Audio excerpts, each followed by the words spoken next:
Time, there was a girl named Scarlett. She was charming and kind, the kind of child who warmed hearts even in the coldest places. But her life was not easy. Her mother died when Scarlett was only 10 years old. She had no father, no family, no one else to care for her. And with her mother's death, Scarlett's entire world collapsed. Before she passed, Scarlett's mother baked cookies at home and sold them in the neighborhood. The house always smelled of sugar, butter, and warm spices. It was a small life, but a happy one. When her mother died, that sweet scent disappeared, and so did the warmth. Too young to work and too alone to survive, Scarlett began to beg for food. Some kind neighbors gave her leftovers in exchange for small chores, washing dishes, cleaning floors, or babysitting their children. It wasn't fair. She worked harder than anyone her age should have to. At night, she returned to her tiny home, the same home she once shared with her mother, and locked herself inside. Every evening, she would push heavy objects like a mortar, a chair, and even axes against the door, fearing someone might break in. Years passed, but her life didn't get better.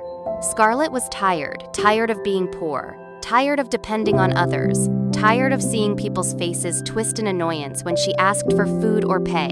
Some treated her kindly, but others forced her to do hard labor and paid her little to nothing. Then, one day, Scarlett didn't go out to work. She wasn't feeling well. Her body was heavy, her spirit even more so. She stayed in bed until noon, then slowly got up and ate a bit of leftover food. She sat on her bed, quiet and still, thinking about her mother. Her eyes wandered across the room. For the first time in years, she really looked at their small home. The house had 3 tiny rooms. One small bedroom, a living room that also served as a kitchen, and a tiny toilet. Since the day her mother died, Scarlett had never entered the bedroom. Just walking past the closed door brought her to tears. The pain had been too deep to face. But something was different this day. Scarlett stood up and decided to clean the house, to bring it back to life as it was when her mother was there. She started with the living room, picking up trash, sweeping, scrubbing. It felt strange to move through the space again.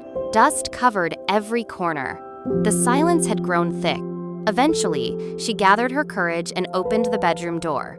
The air inside was stale and moldy. The room hadn't been touched in years, but it wasn't filled with trash, just sadness. Scarlett walked in slowly, heart pounding. She opened her mother's closet and found her favorite dress. She pulled it close and hugged it, imagining her mother's arms around her. Tears filled her eyes, but this time she didn't hold them back. She continued cleaning.